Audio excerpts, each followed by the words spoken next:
સ્વામી મહારાજનું પણ છે, પણ ક્યાં છે? અક્ષરમાં. અને સ્વામિનારાયણ ભગવાનનું પણ છે, ક્યાં? પુરુષોત્તમમાં. જો આ સ્પષ્ટતા શ્રીમદ ભગવદ્ ગીતાનો 15મો અધ્યાય, ક્ષર, અક્ષર અને પુરુષોત્તમ પોતે સ્પષ્ટ લખ્યું અહીંયા. ઉત્તમ પુરુષ હતું અન્ય પરમાત્મા ઇતિ ઉદાહૃત. હજી સ્પષ્ટ કરે છે 18મા શ્લોકમાં તરત જ, કારણ કે ભગવાન પોતે પણ જાણે છે કે આ વાત થોડી સમજવી મુશ્કેલ છે. યસ્માત ક્ષરમ અતીતોહમ, પરમાત્મા ક્ષરથી અતીત છે, એટલે ક્ષર કરતાં શ્રેષ્ઠ છે. અક્ષરાદપી ચોત્તમ, અને અક્ષર કરતાં પણ ઉત્તમ છે. અતોસ્મી લોકે વેદે ચ પ્રથિતા પુરુષોત્તમ, એટલે લોકમાં અને વેદમાં પરમાત્માને પુરુષોત્તમ કહેવાય છે. પુરુષોત્તમ એટલે ખાલી કોઈ પુરુષ હોય ને શ્રેષ્ઠ પુરુષ, મુઠ્ઠી ઉંચેરો માનવી, આવું બધું નથી. તમે કંઈક પુસ્તકો વાંચશો ને તમે, તો કૃષ્ણ ભગવાનને ઘણા કેવી રીતે વર્ણન કરે? મુઠ્ઠી ઉંચેરો માનવી, એટલે માનવીની વાત જ નથી. ગીતા શાસ્ત્રનો પુરુષ શબ્દ જરા અલગ રીતે બોલાયેલો છે. એ પુરુષોત્તમ એટલે ક્ષર અને અક્ષરથી પર. સંશોધનની દ્રષ્ટિએ એક વાતને સમજી રાખીએ. આખી ગીતાની અંદર જ્યાં જ્યાં બ્રહ્મ શબ્દ વપરાણો છે, ક્યાંય પુરુષોત્તમ માટે નથી વપરાણો, એક પણ જગ્યા પર નહીં. જ્યાં જ્યાં અક્ષર શબ્દ વપરાણો છે, અક્ષર શબ્દ પણ આખી ગીતાની અંદર ક્યાંય પણ પરમાત્મા માટે વપરાણો નથી. અર્જુને પ્રશ્ન પૂછ્યો 8મા અધ્યાયમાં, કિમ તદ બ્રહ્મ? ભગવાને એનો જવાબ આપ્યો, અક્ષરમ બ્રહ્મ પરમમ. આ અક્ષર પુરુષોત્તમ સિદ્ધાંત શ્રીમદ ભગવદ્ ગીતાની અંદર આવે. એટલે 15મા અધ્યાયનો સાર કેવો હોય ને, આપણે પુરુષોત્તમ યોગનો નિષ્કર્ષ શું થયો? કે ક્ષર અને અક્ષરથી પર એવા પુરુષોત્તમની ઉપાસના કરવી. આ 15મા અધ્યાયનો સાર આવી ગયો. આવી રીતે આપણે શ્રીમદ ભગવદ્ ગીતામાં અક્ષર પુરુષોત્તમ સિદ્ધાંત કેવી રીતે, અક્ષરને પુરુષોત્તમ જુદા કેવી રીતે, જીવાત્માને અક્ષર બ્રહ્મ જુદા કેવી રીતે, આ બધી જ વાતની સ્પષ્ટતા થાય. બીજી એક વાત આપણે કરી દઈએ કે જીવાત્માઓને ક્ષર કોટીમાં કેમ મૂક્યા? ક્ષર એટલે શું? કે જેની અંદર કંઈક વિકાર આવે ને એને ક્ષર કહેવાય. હવે આમ જુઓ તો આપણા આત્માઓ પણ અક્ષર છે, એટલે એમાં વિકાર તો નથી જ ને. તો ક્ષર કોટીમાં કેમ મૂક્યા? એનું તાત્પર્ય એવું છે ત્યાં કે એને માયાનો યોગ થાય ને એટલે જન્મ મરણમાં આવે. જીવાત્મા અવિનાશી હોવા છતાં પણ એને વાસના વળગી એ ક્ષરકોટીમાં આવી ગયો. અક્ષર શા માટે કીધું? એને ક્યારે વાસના વળગતી જ નથી, અને પરમાત્માની તો વાત થાય એમ નથી. તો આવી રીતે શ્રીમદ ભગવદ્ ગીતામાં પણ અક્ષર પુરુષોત્તમ સિદ્ધાંત આપણને બહુ સ્પષ્ટપણે જોવા મળે છે. 2 પ્રસ્થાન પૂરા થયા, ઉપનિષદ અને શ્રીમદ ભગવદ્ ગીતા. હવે ત્રીજું પ્રસ્થાન આવે છે બ્રહ્મસૂત્ર. હવે બ્રહ્મસૂત્રની આપણે વાત કરીએ, વિદ્વત ભોગ્ય વસ્તુ છે આ બધી, પણ એનો થોડો સ્વાદ ચાખી લઈએ. સામાન્ય એનું ઉપર છેલ્લું આપણે જ્ઞાન પ્રાપ્ત કરીએ. અક્ષર પુરુષોત્તમ સિદ્ધાંત બ્રહ્મસૂત્રોમાં ઉપનિષદ અને ગીતાના આધારે લખાયેલા સૂત્ર છે. એના અહીંયા 4 સૂત્રો પહેલાં લખેલા છે, પહેલું, બીજું, ત્રીજું અને ચોથું. પહેલું જ સૂત્ર વ્યાસજીએ લખ્યું, અથાતો બ્રહ્મ જિજ્ઞાસા. હવે બ્રહ્મની જિજ્ઞાસા કરવી. અથ એટલે હવે, અથ એટલે એટલા માટે બ્રહ્મની જિજ્ઞાસા કરવી. જેને મોક્ષ જોઈતો હોય એને બ્રહ્મની જિજ્ઞાસા કરવી. બ્રહ્મ શબ્દ વાપર્યો, બહુ જ બુદ્ધિપૂર્વક વ્યાસજીએ બ્રહ્મ શબ્દ પસંદ કર્યો. અક્ષર બ્રહ્મ અને પરબ્રહ્મ, આ 2 શબ્દો બોલાય છે, અક્ષર બ્રહ્મ અને પરબ્રહ્મ. એ બંનેની અંદર કોમન શબ્દ કયો આવે છે? બ્રહ્મ. સૂત્રનું કામ શું છે? બને એટલી ટૂંકમાં વાત કરે એને સૂત્ર કહેવાય. લાંબા લાંબા વાક્યો લખો ને એને સૂત્ર ન કહેવાય. પછી એની એક મર્યાદા હોય છે, અમુક જ શબ્દો એની અંદર લખવા પડે. બંનેનું કોમન શબ્દ પકડ્યો. અને બ્રહ્મવિદ્યાની વ્યાખ્યા ગઈકાલે આપણે જોયેલી. બ્રહ્મવિદ્યા એટલે શું? જેનાથી બ્રહ્મ અને પરબ્રહ્મ, અક્ષર બ્રહ્મ અને પરબ્રહ્મ, યેન અક્ષરમ પુરુષમ વેદ સત્યમ પ્રોવાચિતામ તત્વો તો બ્રહ્મ વિદ્યામ. આ મુંડક ઉપનિષદના પ્રથમ મુંડકના 2જા ખંડનો 13મો મંત્ર. એની અંદર બ્રહ્મ વિદ્યાનો સ્પષ્ટ અર્થ કરી દીધો કે જેનાથી અક્ષર અને પુરુષ એટલે પુરુષોત્તમ એનું તત્વ કરીને 2 તત્વનું જ્ઞાન થાય, એને બ્રહ્મ વિદ્યા કહેવાય. બ્રહ્મસૂત્ર બ્રહ્મ વિદ્યાનો ગ્રંથ છે. અક્ષર બ્રહ્મ અને પરબ્રહ્મ બંનેની અંદર કોમન શબ્દ બ્રહ્મ છે, એટલે એક સાથે 2ની વાત થઈ જાય. 2 અહીંયા શબ્દ વાપર્યો, બ્રહ્મની જિજ્ઞાસા કરવી, એટલે કે અક્ષર બ્રહ્મ અને પરબ્રહ્મની જિજ્ઞાસા કરવી. કેમ? શા માટે? બીજું સૂત્ર લખ્યું, જન્માદ્યસ્ય યતઃ અસ્ય. આખી જે કંઈ દુનિયા આપણને દેખાય છે એનો જન્મ યત એટલે જેમાંથી થયો છે. ગઈકાલે આપણે મુંડક ઉપનિષદ જોયેલું, એમાં અક્ષરનો એવો મહિમા કીધેલો, અક્ષરાત સંભવતી ઇહ વિશ્વમ. અક્ષર બ્રહ્મમાંથી તો આ વિશ્વની ઉત્પત્તિ થાય છે. અક્ષરાદ વિવિધા સૌમ્ય ભાવા પ્રજાયંતે તત્ર ચૈવ આપયંતી. હે સૌમ્ય, આ અક્ષર બ્રહ્મમાંથી આ ભાવાત્મક વસ્તુઓ બધી બને છે અને પ્રલય થાય ને ત્યારે એ અક્ષર બ્રહ્મમાં જ લીન, અક્ષર બ્રહ્મના એક દેશમાં લીન થઈ જાય છે. આવી વાત સ્પષ્ટપણે લખી. પરમાત્મા જગતનું કારણ એ તો આપણને ખબર જ છે, અક્ષરની વાત ખાલી આપણે કરવાની હોય છે, મેં આપને કરી. તો બંને જગતનું કારણ છે. વ્યાસજીએ સ્પષ્ટ બીજા સૂત્રમાં લખ્યું છે, જન્માદ્યસ્ય યતઃ. આ બ્રહ્મ અને પરબ્રહ્મ છે ને એ જગતનું કારણ છે. હવે આ બધી વાતો છે ને કેવળ તર્કથી નહીં સમજાવાય. તર્કથી સમજાવાશે પણ શાસ્ત્ર આધારિત તર્કથી સમજાવાય ને. કેવળ તર્કથી બોલવા જઈએ તો અક્ષરબ્રહ્મની વાત કઈ રીતે સમજાવીએ? કોઈક આધાર જોઈએ. વ્યાસજી પણ આ વાતને સમજે છે કે શાસ્ત્ર વગર કોઈને નહીં ચાલે. તો આનો મુખ્ય આધાર કયો? તો આપણે જ્યારે પણ અક્ષર પુરુષોત્તમ સિદ્ધાંતની વાત કરવી હોય ને તો એમ ન કહ્યું કે હું છાતી ઠોકીને કહું છું. ભાઈ, આપણી છાતીને કોઈ પૂછતું નથી. એક ઘા મારશે ને તૂટી જશે.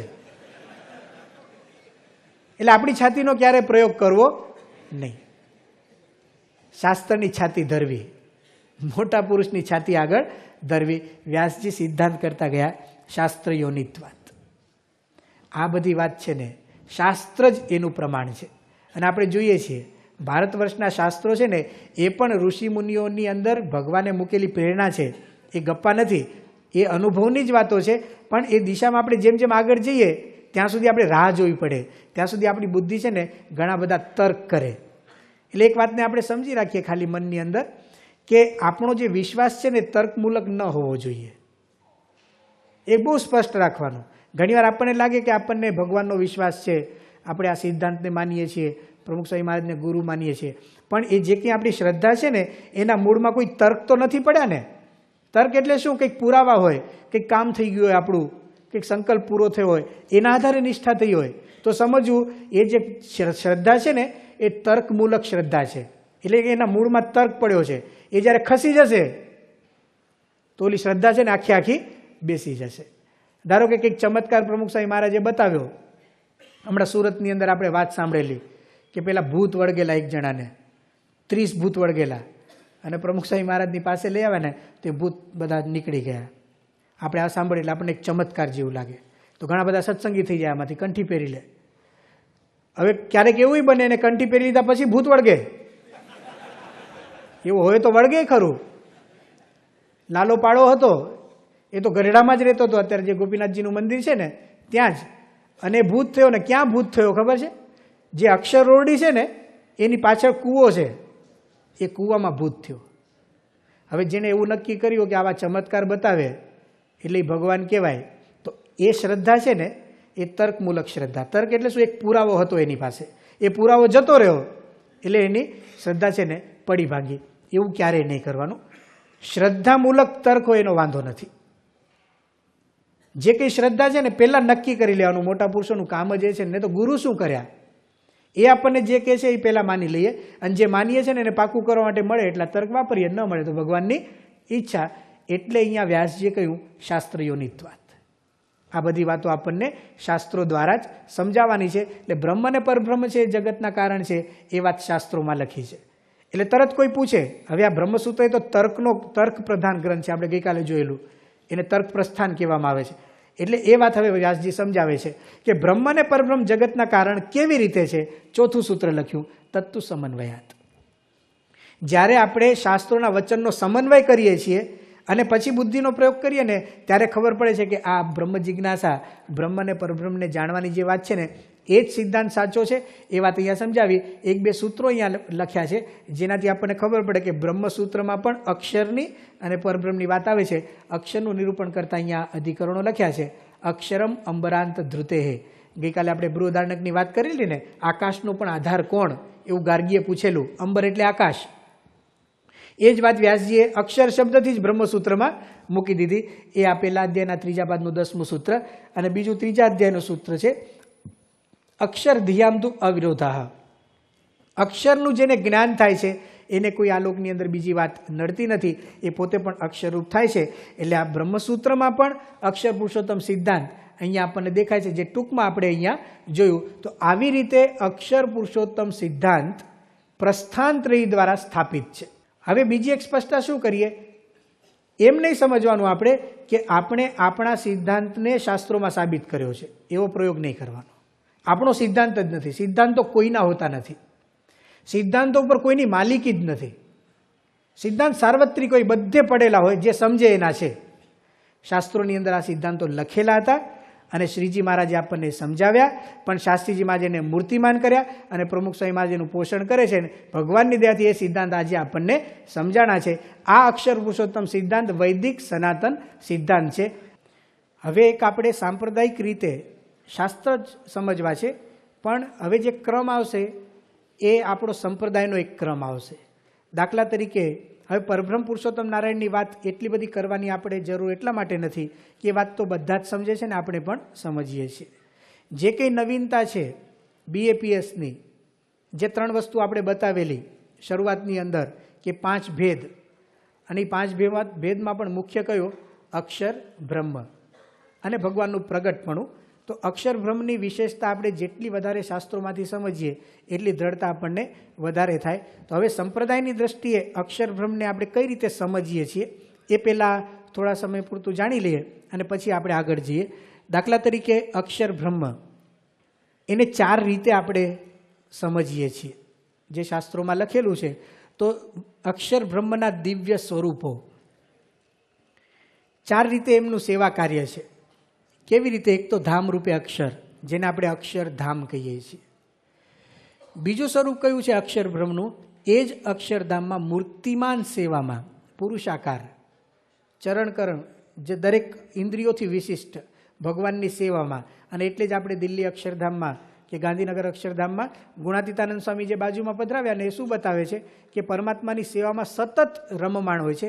એ બીજું સ્વરૂપ એમનું થયું, જે અક્ષરધામની અંદર મૂર્તિમાન સેવામાં છે. અક્ષરબ્રહ્મનું ત્રીજું સ્વરૂપ કયું છે? ચિદાકાશ રૂપે અનંત કોટી બ્રહ્માંડમાં વ્યાપક. શાસ્ત્રોમાં જ્યાં જ્યાં વાક્યો એવા આવે કે અક્ષર છે એ સર્વનું કારણ છે, એ એમની કારણતા કયા રૂપે બને? ચિદાકાશ રૂપે. અક્ષર છે એ સર્વત્ર વ્યાપક છે, એવું જ્યારે વાક્ય આવે એ જે કંઈ એમનું સ્વરૂપ છે ને એને ચિદાકાશ એવો શબ્દ શ્રીજી મહારાજે વચનામૃતમાં પણ આ વાપરેલો શબ્દ છે. અને ચોથું અને અગત્યનું સ્વરૂપ છે જે આપણા માટે, જેને સીધો જ આપણી સાથે અત્યારે સંબંધ છે, એ કયું છે? પ્રગટ ગુરુ હરિ. આપણે એમને બ્રહ્મ સ્વરૂપ એવું લખીએ છીએ ને. હવે જો ઉપરના 3 સ્વરૂપો કેવા છે? ધામરૂપ અક્ષર બરાબર છે, અક્ષરધામ કહીએ. પણ અત્યારે શું કરવાનું? આપણે હજી તો માયામાં છીએ, પૂરેપૂરા બ્રહ્મરૂપ થયા નથી. એટલે એ ધામ ક્યારે જોવા મળશે આપણને? જ્યારે આ દેહ છોડીને આપણે અર્ચિરાદી માર્ગે જઈશું ને, આને આ દેહ આપણી મુક્તિ તો થવાની છે. પણ એ અક્ષરધામ તો મૃત્યુ પછી જ મળે, કારણ કે એક જગ્યા છે. એ ધામની અંદર મૂર્તિમાન સેવામાં છે, એના દર્શન કરવા હોય તો ધામમાં તો જવું જ પડે. એટલે અત્યારે એ બધું આપણા માટે નથી. ચિદાકાશ રૂપે અનંત કોટી બ્રહ્માંડમાં વ્યાપક છે, પણ એને જોવાની શક્તિ નથી. પણ છેલ્લામાં છેલ્લું કયું છે હવે આપણા માટે? પ્રગટ ગુરુ. આપણે ગમે તેવા હોઈએ ને તોય દેખાય. અને એટલે તો એ આવ્યા. એમને લાગ્યું કે જો આપણે નહીં જઈએ તો આ કોઈ અહીંયા નહીં આવે. એટલે વધારે જરૂર તો કોને છે? પરમાત્માને છે. એટલે ભગવાન આવા સંતમાં પ્રગટ રહે છે. આ અક્ષરના 4 સ્વરૂપ છે. એ 4 સ્વરૂપની હવે આપણે વારાફરતી વાતો શાસ્ત્રોમાં જોઈએ છીએ. સૌથી પહેલાં જેને આપણે ધામરૂપ અક્ષર કહીએ છીએ, અક્ષરધામ, બ્રહ્મધામ, બ્રહ્મલોક. હમણાં આપણે ગીતા અને ઉપનિષદના સંદર્ભમાં એને પદ શબ્દ વાપરવામાં આવેલો, સ્થાન શબ્દ વાપરવામાં આવેલો. એ ધામરૂપ અક્ષરનું શ્રુતિ અને સ્મૃતિમાં કેટલું વ્યાપક નિરૂપણ છે એ હવે આપણે જોઈએ. ઋગ્વેદના મંત્રો છે અહીંયા મૂકવામાં આવેલા. અક્ષરે પરમે વ્યોમન. પરમ વ્યોમન એટલે ધામ. જે પરમધામ છે જેને અક્ષર કહેવામાં આવે છે. ફરીથી પરમે વ્યોમન શબ્દ વાપર્યો નારદીય સૂક્તમાં. ક્યાંક ઋગ્વેદની અંદર પરમમ પદમ એવો શબ્દ વાપર્યો, જે પરમ પદ છે. વળી ફરીથી વાત કરી યત પરમમ પદમ. અત્યારે આપણે શું જોઈએ છીએ કે ધામરૂપ અક્ષરનું કેટલું વ્યાપક નિરૂપણ છે શાસ્ત્રોમાં. એટલે ભગવાનનું ધામ ખરેખર એવી એક જગ્યા છે, આ કપોલકલ્પિત વાત નથી. ઋગ્વેદનો બીજો એક મંત્ર પરમે પદે. શુક્લ યજુર્વેદ શતપથ બ્રાહ્મણ નિરુક્તમાં પણ પરમમ પદમ. છાંદોગ્ય ઉપનિષદ બ્રહ્મલોક કેવું વર્ણન છે? ન જરા ન મૃત્યુર ન શોક ન સુકૃતમ ન દુષ્કૃતમ સર્વે પાપમાન અતઃ નિવર્તન્તે અપહત પાપમાં યેશ બ્રહ્મલોક. એશ બ્રહ્મલોક એટલે આ બ્રહ્મલોક કેવો છે? જ્યાં ગડપણ નથી, ન જરા, ન મૃત્યુ, જ્યાં કોઈ મૃત્યુ નથી, ન શોક, ત્યાં કોઈ દુઃખી થતું નથી, પુણ્ય ને પાપથી પર છે. અપહત પાપમાં એટલે સર્વ પ્રકારના પાપ, દરેક પ્રકારના પાપ ત્યાં નાશ પામી જાય છે.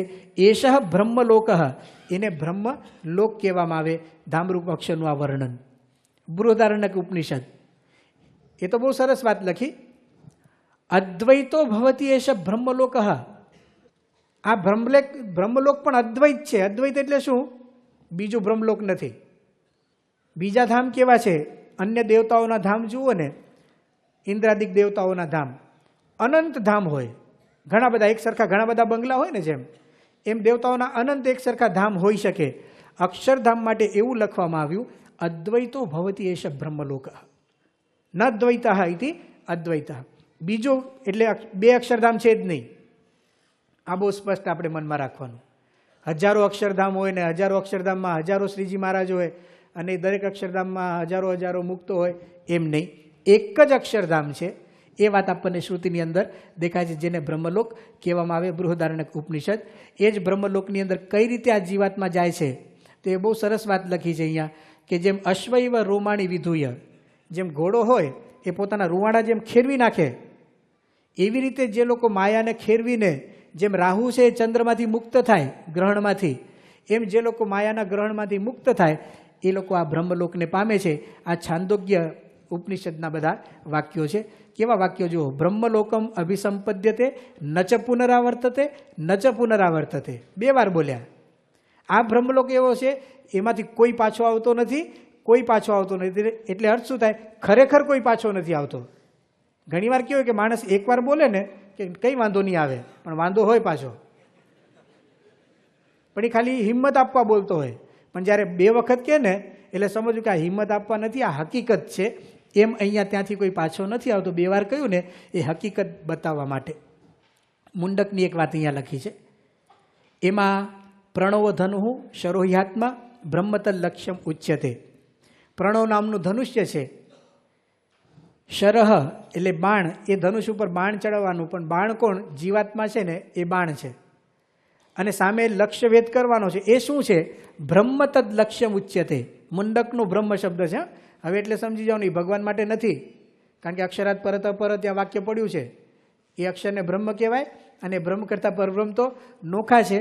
એટલે બ્રહ્મ લક્ષ્ય છે. એટલે શું? આપણે અક્ષરધામમાં જવાનું છે.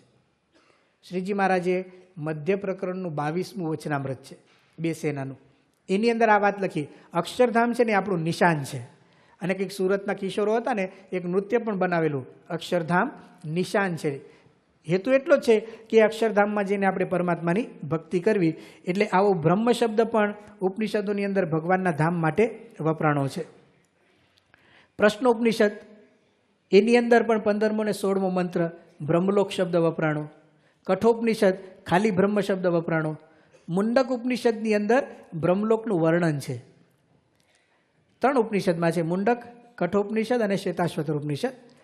જે હમણાં આપણે શ્રીમદ ભગવદ્ ગીતાની અંદર 15મા અધ્યાયનો 6ઠ્ઠો શ્લોક હતો. ન તદ ભાષયતે સૂર્યો ન શશાંકો ન પાવક યદ ગત્વા ન નિવર્તન્તે તદ્ધામ પરમમ મમ. આ ગીતાનો શ્લોક કે જ્યાં સૂર્ય પણ પ્રકાશી શકતો નથી, ચંદ્ર પણ પ્રકાશી શકતો નથી, પાવક એટલે અગ્નિ પણ પ્રકાશી શકતો નથી. આપણે વાત કરી હતી કે ગીતા છે ને ઉપનિષદની વાતને વધારે સ્પષ્ટ કરવા આવે છે. તો આ વાક્ય છે ઉપનિષદની કઈ વાતને સ્પષ્ટ કરે છે એનો મંત્ર અહીંયા લખ્યો. આ અક્ષરધામનું વર્ણન છે આ 3 ઉપનિષદોમાં. એક સરખો મંત્ર 3 જગ્યા ઉપર આવે છે. ન તત્ર સૂર્યો ભાતિ, ત્યાં સૂર્ય પણ પ્રકાશી શકતો નથી. ન ચંદ્ર તારકમ, નેમા વિદ્યુત, ત્યાં વીજળી પણ થતી નથી. કુતો અયમ અગ્નિ, તો આ લોકના અગ્નિની વાત જ શું કરવી.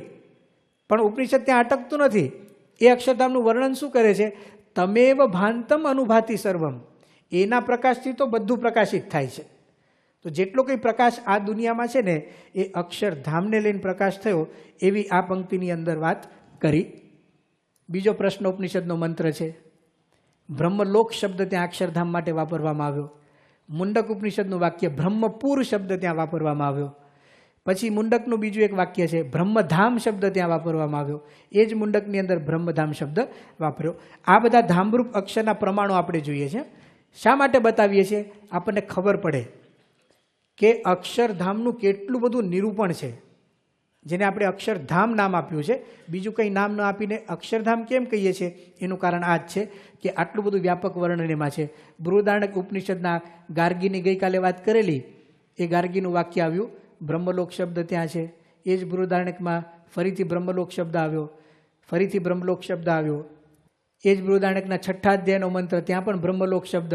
છાંદોગ્યમાં ગયા, યદેતત અક્ષરમ, અક્ષર શબ્દ આવ્યો.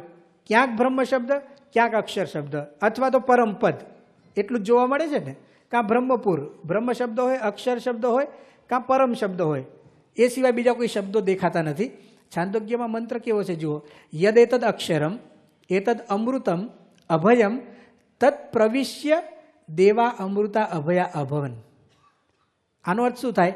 જે આ અક્ષર છે એ જ અમૃત છે. અક્ષર અમૃત જેનું નામ આપણે ગઈએ છીએ ને, એ વાક્ય અહીંયા લખ્યું. જે અક્ષર છે એ જ અમૃત છે, એ અભય છે, ત્યાં કોઈ પણ પ્રકારનો ભય નથી. પછી શું લખ્યું? તત્ પ્રવિશ્ય, એની અંદર પ્રવેશ કરીને દેવાહ અમૃતા અભયા અભવન. જે કંઈ દિવ્ય મુક્તો છે ને, દેવા એટલે દિવ્ય મુક્તો, એ બધા અમૃતત્વને પામે. કારણ કે ધામ જ અમૃત છે, તો એમાં જે જાય એને શું મળે? અમૃત મળે. અને એ લોકો પણ નિર્ભય થાય છે. એવી રીતે છાંદોગ્ય ઉપનિષદમાં પણ લખ્યું. છાંદોગ્ય ઉપનિષદનો 8મો અધ્યાય, જેની અંદર દહર વિદ્યાનું નિરૂપણ છે, ત્યાં પણ બ્રહ્મપુર એવો શબ્દ ઉપનિષદમાં વાપર્યો. તો આટલા પ્રમાણો થયા ભગવાનના ધામ માટે ઉપનિષદના. હા, ધામરૂપ અક્ષરનું વર્ણન જોઈએ છે. ત્યાર પછી હવે ગીતામાં જઈએ. શ્રીમદ ભગવદ્ ગીતા 8મો અધ્યાય હમણાં જ જોયો, ત્યાં અક્ષર શબ્દનો પ્રયોગ કર્યો. ફરી અવ્યક્ત શબ્દ કહીને અક્ષર શબ્દ કયો, એને પોતાનું ધામ, તદ્ધામ પરમમ મમ, એવું 8મા અધ્યાયમાં પાછું આવ્યું. 8મા અધ્યાયના શ્લોકો અક્ષર બ્રહ્મ શબ્દ ધામ માટે, ગચ્છંતી બ્રહ્મ, બ્રહ્મ શબ્દ ધામ માટે. છેલ્લે 8મા અધ્યાયમાં કહી દીધું પરમ સ્થાનમ, એ શ્રેષ્ઠ સ્થાન છે. 15મા અધ્યાયના આપણે શ્લોકો જોયેલા. 15મા અધ્યાયના 4થા શ્લોકમાં પદમ શબ્દ વાપર્યો, 5મા શ્લોકમાં પણ પદમ શબ્દ વાપર્યો. પછી 6ઠ્ઠા શ્લોકમાં ધામ શબ્દ વાપર્યો, તદ્ધામ પરમમ મમ. 16મા અધ્યાયની અંદર 22મો શ્લોક આવે, એમાં પરાગતિ એવો શબ્દ વાપર્યો, પરામ ગતિમ, શ્રેષ્ઠ ગતિ એટલે અક્ષરધામ. 4થા અધ્યાયમાં યાંતિ બ્રહ્મ સનાતનમ, એને સનાતન બ્રહ્મ તરીકે શબ્દ આપ્યો, સનાતન ધામ છે. 5મા અધ્યાયમાં એને બ્રહ્મ નિર્વાણ કહ્યું છે. આ 5મા અધ્યાયના શ્લોકો છે. બ્રહ્મ નિર્વાણ શબ્દ દેખાશે. 5મા અધ્યાયના બીજા શ્લોકો, બ્રહ્મ નિર્માણ શબ્દ ત્યાં વારંવાર વપરાણો છે.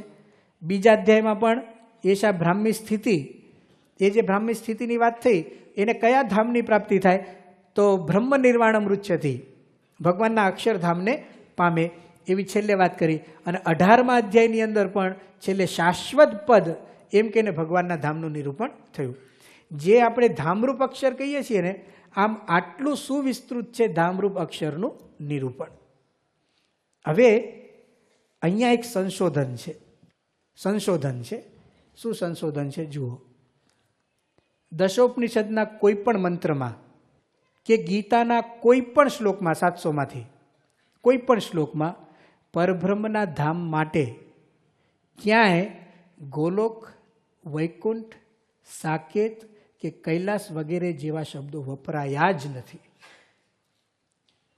આ બહુ જ ચોંકાવી એવી વસ્તુ છે. એક આપણને જોયા ને પ્રમાણો હમણાં, આ જેટલા હતા એટલા બધા વીણીને અહીંયા મૂક્યા હતા.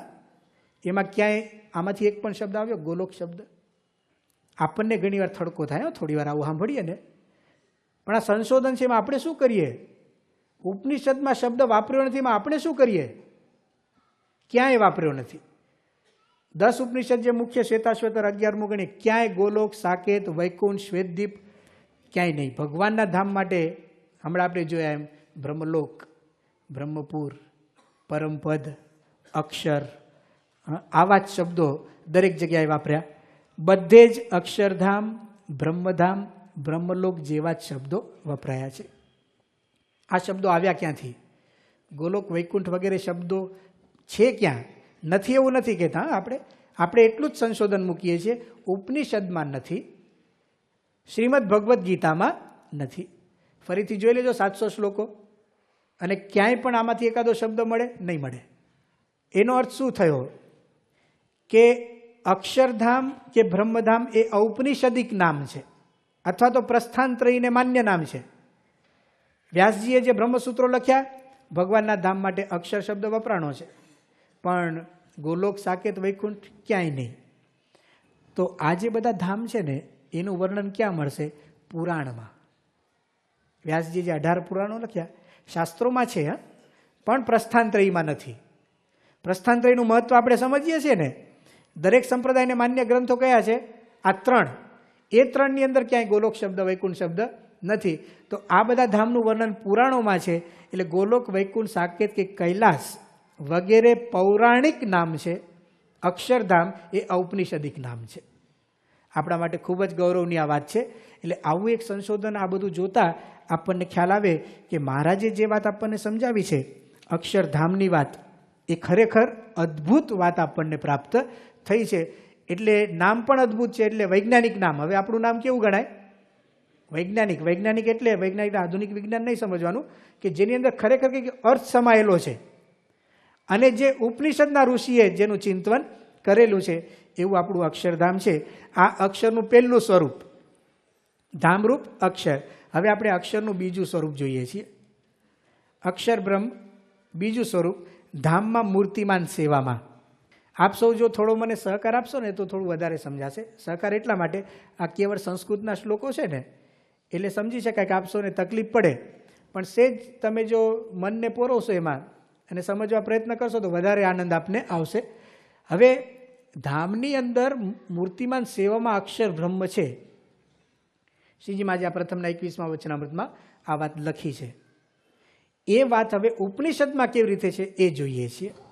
મુંડક ઉપનિષદના બીજા મુંડકના બીજા ખંડનો આ પહેલો જ મંત્ર છે. અને આપણે ગઈકાલે એક વાત કરી દીધેલી કે મુંડક ઉપનિષદ ગમે ત્યારે કંઈક નવી વાત ચાલુ કરી ત્યારે પહેલાં કોની વાત કરે? અક્ષરની, અને પછી જ પુરુષોત્તમની આવે. ક્રમ પણ અક્ષર પુરુષોત્તમ રાખ્યો. એટલે આપણે જે બોલીએ છીએ ને અક્ષર પુરુષોત્તમ સંસ્થા આપણી, એ ક્રમ પણ બરાબર છે. નહીં તો પુરુષોત્તમ અક્ષર બોલવું જોઈએ ને, આમ એવું નથી. પહેલાં અક્ષર રૂપ થાય અને પછી પુરુષોત્તમમાં જોડાય. અહીંયા ધામરૂપ અક્ષરનું વર્ણન છે. આવીહી એક એક શબ્દ સમજાવું છું. અક્ષરનું જ વર્ણન છે, કારણ કે આના પછીનો બીજો જે મંત્ર છે ને એમાં સ્પષ્ટ લખેલું છે તદેતત અક્ષરમ બ્રહ્મ, પણ એ અહીંયા જરૂર નથી એટલે આપણે મૂક્યું નથી. એ અક્ષર કેવું છે? આવીહી, આવિર્ભૂત થઈ શકે છે, પ્રગટ થઈ શકે છે. સન્નિહિતમ ગુહાચરમ.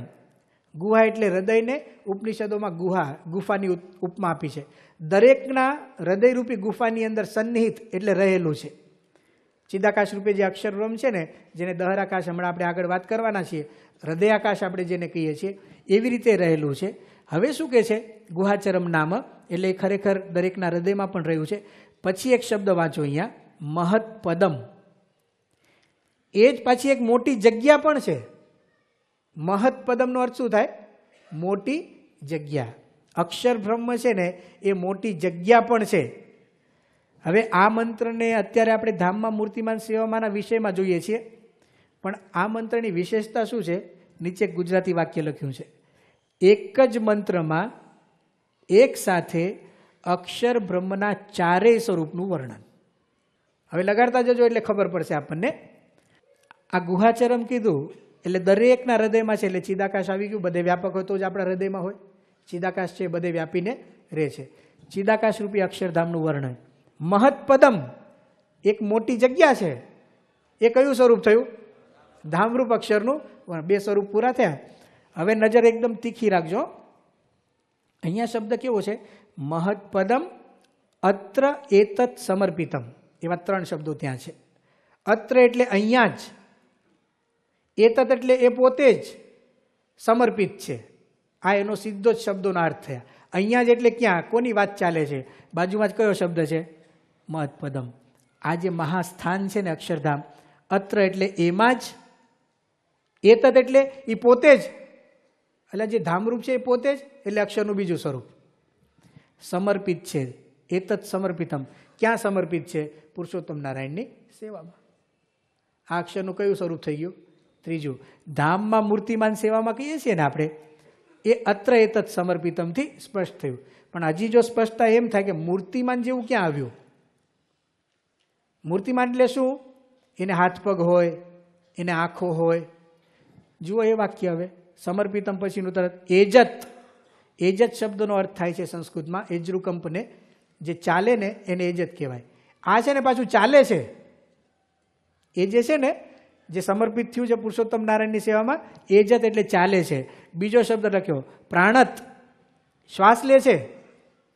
એજત પ્રાણત એટલે એને પ્રાણ છે, એ પોતે શ્વાસ લે છે. એટલું નહીં, નિમિષચ્ચ આંખો પટપટાવે છે.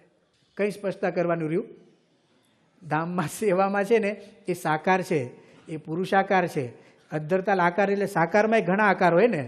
ચોરસને સાકાર કહેવાય, ગોળને સાકાર કહેવાય, લંબગોળને સાકાર કહેવાય. એવું ગમે તેવું સાકાર નહીં, પુરુષાકાર સાકાર. દરેક ઇન્દ્રિયો, અને ઇન્દ્રિયો ખાલી ખોખા નથી, કામ કરે છે. આ ઇન્દ્રિયો છે ને બધી કામ કરે, એટલે આંખથી જોતા હોય રીતસર. એજત પ્રાણત નિમિષચ્ચ યદેતત જાનથ. આને આપણે બધાએ જાણવું જોઈએ. એવી રીતે ધામરૂપ મૂર્તિમાન સેવામાં આપણે જોઈએ એ શબ્દ અહીંયા છે એનું પ્રમાણ. પણ આ મંત્રની વિશેષતા એ છે કે અક્ષર બ્રહ્મના એક સાથે ચારે સ્વરૂપના દર્શન કરવા ને આ મંત્ર મોઢે કરી નાખવાનો અને એનો પાઠ કર્યા કરવાનો. હવે ત્રીજું સ્વરૂપ અક્ષર બ્રહ્મનું ચિદાકાશ રૂપે. શ્રીજી મહારાજે ચિદાકાશ માટે શું કહ્યું એ પહેલાં જોઈ લઈએ. એના આધારે આપણને ખ્યાલ આવશે કે આ અક્ષર પુરુષોત્તમ સિદ્ધાંત છે ને વૈદિક સનાતન કેવી રીતે છે. પ્રથમનું 46મું વચનામૃત.